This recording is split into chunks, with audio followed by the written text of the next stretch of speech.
Notre cerveau est un organe incroyable. Il traite des milliards d'informations chaque seconde, mais voilà, il ne réfléchit pas toujours de façon logique ou rationnelle. Pourquoi ? Parce qu'il est influencé par nos émotions, nos expériences passées et même nos biais cognitifs. Un exemple, quand tu es stressé, ton cerveau active ce que l'on appelle le mode survie. Résultat, tu prends des décisions rapides, parfois sans trop réfléchir. C'est utile pour fuir un danger, mais pas pour répondre à un problème complexe. On tombe souvent dans des pièges quand on réfléchit. Le plus courant, c'est le biais de confirmation. On cherche des infos qui confirment ce qu'on pense déjà. Imagine que tu crois qu'une méthode pour réussir est la seule bonne. Tu vas ignorer toutes les alternatives même si elles sont meilleures. L'autre piège, c'est ce qu'on appelle l'overthinking. Tu sais, ce moment où tu passes des heures à réfléchir sans jamais passer à l'action. Parfois, réfléchir moins, mais mieux, c'est peut-être la clé. Bon, c'est bien beau tout ça, mais maintenant, comment mieux réfléchir ?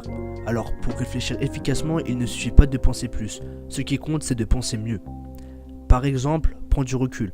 Quand on est confronté à un problème ou une situation complexe, notre instinct est souvent de réagir immédiatement. Mais en réalité, réfléchir dans l'urgence mène à des erreurs. Prendre du recul, c'est s'accorder un moment pour analyser la situation avec calme. Par exemple, avant de répondre à un message qui t'énerve, fais une pause. Une